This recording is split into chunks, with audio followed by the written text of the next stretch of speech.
오늘의 사연, 지금부터 시작할게요. 안녕하세요. 요즘 등산에 푹 빠져서 살고 있는 평범한 남자입니다. 평일에는 쥐죽은 듯이 조용히 살다가 주말만 되면 심장이 두근거립니다. 왜냐하면 등산하러 가는 날이니까요. 움츠렸던 기지개를 켜고 거실에 나와 커피 한 잔 마시면서 주말 아침을 맞이합니다. 요즘에 등산 모임이니 뭐니 하면서 사람들끼리 모여서 산을 타기도 하던데 저는 그렇게 움직이지 않고 저 혼자서 다니는 스타일입니다.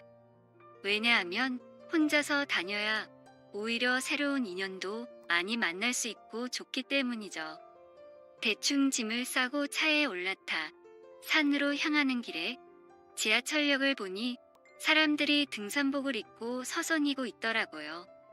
저도 예전에는 지하철로 등산을 다녔었지만 일요일 아침에는 유독 사람이 참 많더라고요.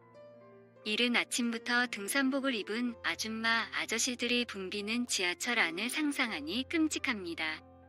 요즘에는 그렇게 사람 많은 곳에는 가지도 못하겠어요. 그렇게 도착해서 본격적인 산행을 하기 위해 화장실을 갔다가 출발하려고 공중 화장실로 향했습니다. 어떤 아줌마가 자기 아들과 함께 산을 타러 왔는지 둘이서 화장실 앞에서 실랑이를 벌이고 있더군요. 아들의 나이는 어려 보였는데 아마 엄마가 등산 간다고 하니까 따라온 것 같았어요. 화장실에 가서 시원하게 용변을 보고 난 후에도 계속 화장실 앞에서 얘기하는 소리가 들리길래 얼떨결에 엿듣게 되었습니다. 말하는 소리를 들어보니 남자아이가 계속 장난감을 사달라고 조르고 있더라고요. 엄마 되는 사람은 여기서 어떻게 장난감을 사주냐면서 일단 좀 가자고 말을 하고 있고 아들은 계속 엄마한테 고집을 부리고 있었습니다. 그런 아이에게 다가가서 가방에 있는 맛있는 젤리를 건네주며 이거라도 먹고 엄마 말 잘 들어야 한다고 말하자 그 아이는 자기가 제일 좋아하는 젤리라면서 감사하다고 꾸벅 인사를 하고 엄마와 함께 등산을 출발할 수 있었습니다. 그녀는 저를 보고 웃으며 가볍게 인사를 건네며 아들과 함께 등산하기 시작하더라고요. 그녀의 미소는 따스한 햇살만큼이나 아름다웠습니다. 저도 그녀에게 가볍게 미소를 지으며 가볍게 인사를 받아줬습니다. 언뜻 보기에 굉장히 어려 보이는 듯한 그녀의 단발머리가 인상적이었고 나이를 가늠할 수 없는 날씬하고 엉덩이 라인을 가진 그녀는 몸에 달라붙는 등산복을 입고 왔더라고요. 약간은 쌀쌀한 날씨지만 따뜻함보다는 오히려 패션에 신경 쓴 듯한 그녀의 화려한 옷이 인상적이었습니다.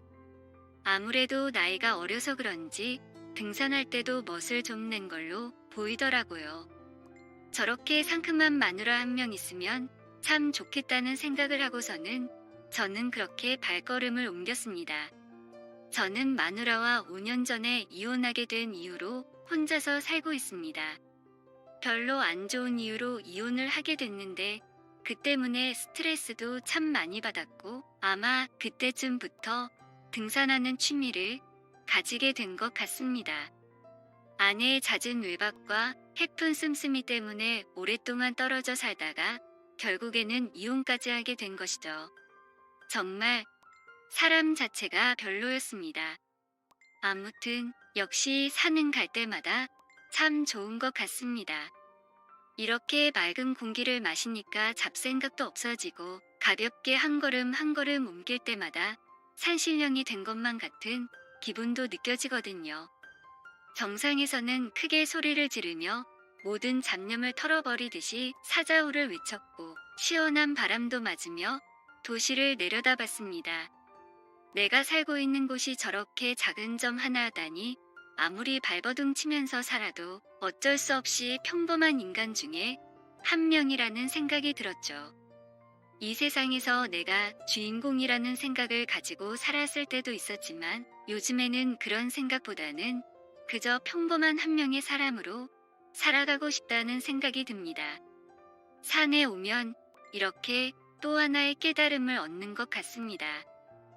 상쾌한 마음으로 산에서 내려가기 전에 휴식을 취하고 있었는데 멀리서 어떤 아줌마와 어린아이의 목소리가 들리더라고요. 조금은 익숙한 목소리라고 느꼈는데 역시나 아까 전에 화장실 앞에서 마주쳤던 그 아줌마와 아들 녀석이었습니다. 아들이 먼저 올라와서 저에게 꼬박 인사를 하고서는 곧이어 땀에 젖은 등산복을 허리에 두르고 올라오는 그녀가 보이더군요. 아들 녀석은 엄마한테 다가가 아까 전에 과자를 줬던 착한 아저씨라면서 말하기 시작했고 엄마의 팔을 끌어 저에게 다가오기 시작했습니다. 저도 막 방금 올라왔는데 어떻게 이렇게 빨리 오셨냐고 물었더니 아들 녀석한테 끌려오듯이 올라오다 보니까 이렇게 빨리 도착할 수 있었다고 말하더군요. 그런 그녀의 말투가 참으로 예뻐 보였고 젊음이 묻어났습니다. 그녀는 미소를 지을 때마다 보조개가 들어가고 새하얀 치아가 보이더니 저에게 물을 주더라고요. 그녀가 준 물을 받아 마시고 아들 녀석에게 초콜릿을 주면서 너네 엄마 진짜 예쁘다면서 말 잘 들어라고 또 한마디 했죠. 아이를 번쩍 안아 산 위에서 보이는 도시를 보여주며 나중에 저 땅들을 다 가지는 부자가 되라고 말했죠.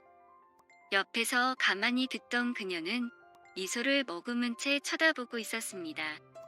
누가 보더라도 행복한 가족의 모습이었습니다. 충분한 휴식을 가진 후에 그녀에게 인사하고 뒤돌아서려고 하는데 갑자기 그녀의 비명소리가 들리더라고요. 저는 화들짝 놀라서 무슨 일이냐고 그녀에게 달려갔고 그녀는 발을 헛디뎠다며 발목이 너무 아파서 도저히 못 걷겠다고 말하더라고요. 양말을 벗어서 봐야겠다며 그녀의 발을 봤고 그녀의 발목은 엄청나게 퉁퉁 부어 있었습니다. 제대로 헛디뎌서 큰 무리가 간 것처럼 보였습니다. 이 상태로는 절대 걸어서 내려갈 수 없다며 산 바로 아래에 병원이 있으니까 거기까지만 제가 업어서 가드리겠다고 말했죠. 그러자 그녀는 괜찮다면서 구급대를 부르면 되지 않겠냐고 말했지만 여기까지 구급대가 오려면 헬기를 타고 올 텐데 그렇게 헬기 부르는 것만 수십만 원이 나올 거라며 차라리 그 돈으로 저한테 막걸리에 파전을 사주라고 말했습니다. 그녀는 신세 지는 만큼 꼭 갚겠다며 말했고 그녀를 업고 내려가기 시작했습니다. 그녀의 얇은 옷이 제 등에 밀착되는데 순간적으로 엄청난 물컹거림을 느꼈습니다. 게다가 그녀의 허벅지를 잡았는데 정말 살결이 탱탱하다는 게 느껴지더군요. 굉장히 좋은 등산복을 입어서 그런가 은근히 손에 힘을 줘봤지만 그녀의 살결이 탱탱한 것은 틀림없는 사실이었습니다. 평소에 제가 운동을 많이 한 것도 있겠지만 확실히 그녀는 상당히 가벼운 몸무게를 가지고 있었고 산을 내려오는 동안 크게 힘들다는 느낌을 받지 못했습니다. 날씬하면서 볼륨감이 넘치는 그녀를 온몸으로 느끼다 보니 오히려 힘이 더 생기는 것 같더라고요.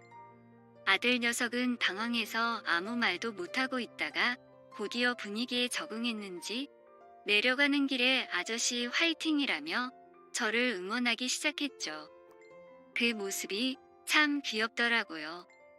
그러다가 우리 엄마 외로운 사람이니까 잘 챙겨달라는 말을 하는데 그 말을 들은 아줌마는 쓸데없는 소리하며 못 쓴다고 으름장을 놓았죠. 그렇게 그녀와 많은 이야기를 나눴습니다. 그녀는 혼자서 아들을 키우고 있었고 애 아빠는 바람이 나서 다른 여자랑 살림을 차렸다며 도저히 남자들이 어떤 동물인지 모르겠다고 하더라고요. 그런 그녀에게 이렇게 아름다운 분을 놔두고 세상에 바람필 남자가 어딨냐고 남자가 철이 없어서 그렇다면서 실컷 욕을 해줬습니다. 이미 웬만한 사람들은 다 내려간 것 같았고 저희도 서둘러서 내려오기 시작했습니다.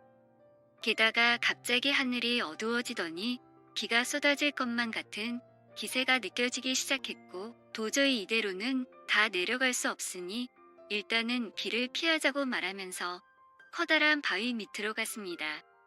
바위 밑으로 온 지 5분도 지나지 않아 그때부터 억수 같은 비가 쏟아지더니 도저히 이동할 수 없는 상태가 되어버렸고, 다행히 날씨를 보니 소나기인 것 같아서 잠시 뒤에 내려갈 수 있겠다 싶어서 조금만 쉬다가 다시 움직이자고 말했죠. 그녀의 발은 여전히 부어 있었고 아까보다 훨씬 더 통증이 큰 것처럼 보였습니다. 아들 녀석은 옆에서 가만히 앉아 있다가 어느 순간부터 누워서 잠을 자기 시작했고, 저와 그녀는 제가 가지고 온 커피를 마시면서 시간을 보내고 있었습니다. 그렇게 그녀와 계속 이야기를 나눴습니다. 어디서 살고 있고 무슨 일을 하고 있고 서로에 대해서 많이 알아가고 있었죠. 그렇게 이야기한 지 20분쯤이 지났는데도 여전히 비가 계속 오고 있었고 아이는 일어날 생각이 없었죠. 그러다 갑자기 그녀가 정말 남편이 떠나간 게 이해가 안 갈 정도로 자기가 예쁘냐고 묻더군요. 저는 당연히 그렇다고 말했습니다. 저도 혼자 지낸 지 5년이 넘었지만 도통 마음에 드는 여자가 없어서 아직까지 혼자서 살고 있는데, 민주 씨처럼 괜찮은 여자 있었으면 다시 장가라도 가고 싶었을 것 같다면서 그녀에게 아낌없는 칭찬을 했죠. 왜냐하면 그게 진심이었기 때문입니다. 그녀는 30대 중반이라는 나이에 맞지 않게 아름다운 몸매를 가졌고 수수한 외모와 깨끗한 피부를 가졌으며 결코 해프게 행동하지 않고 교양 있는 사람이라는 게 느껴졌습니다. 그러자 그녀는 비에 살짝 젖은 머리를 뒤로 쓸어 넘기더니 저에게 다가와 입을 맞췄고, 저는 그런 그녀의 허리를 잡고 그녀의 입맞춤에 응답했습니다. 그렇게 진하게 키스를 나누다가 여기는 아이가 자고 있으니 조금 떨어진 곳으로 자리를 옮기지 않겠냐고 말했고, 그녀는 알겠다며 함께 자리를 옮겨 그곳에서 뜨겁게 사랑을 나눴습니다. 먼저 손으로 한껏 자극한 후에 그녀가 입고 있는 옷을 아주 살짝만 걷어냈죠. 그러고는 저도 마찬가지로 최소한의 준비만 하고 그녀와 사랑을 나눴습니다. 중간에 자세를 바꾸려고 했지만 그녀는 발목이 너무 아프다며 똑같은 자세로 계속하자고 말했고, 그 자세로 10분 정도 사랑을 나눴습니다. 저희의 사랑이 끝났을 때쯤에 비도 그쳤고 저희는 숨을 헐떡거리며 풀썩 앉아 있었는데 멀리서 엄마를 찾는 아들 녀석의 목소리가 들리더군요. 저희는 옷을 여미고 아들 녀석이 있는 곳으로 찾아가 다시 산을 내려가기 시작했습니다. 진흙으로 바뀐 땅을 밟으며 그녀를 계속해서 업고 내려갔죠. 아까 전에 그녀와 사랑을 나누며 힘을 많이 써서 그런지 다리가 후들거렸지만 산 밑까지 내려와 그녀를 병원에 데려다 준 후에 그녀는 고맙다며 휴대폰 번호를 가르쳐 주더군요. 일주일 뒤에는 그녀와 단둘이 등산을 갈 수 있었습니다. 그때는 막걸리에 파전도 먹었고 산 바로 아래에 있는 호텔로 들어가 그때보다 훨씬 더 편하게 사랑을 나눴죠. 그렇게 저희는 지금까지 한 달에 한 번씩 주기적으로 만나서 등산을 즐기고 있습니다. 아직은 등산할 때만 만나는 사이지만 앞으로는 평일 저녁에도 따로 한번 만나보고 싶을 만큼 이 여자가 마음에 들더군요. 그녀의 마음이 어떤지 궁금한데 천천히 알아보다가 다시 한 번 더 사연을 쓰도록 하겠습니다. 제 이야기를 들어주셔서 감사합니다. 오늘 준비한 사연은 여기까지입니다. 이야기 재밌게 들으셨다면 좋아요 한 번씩 부탁드리고요.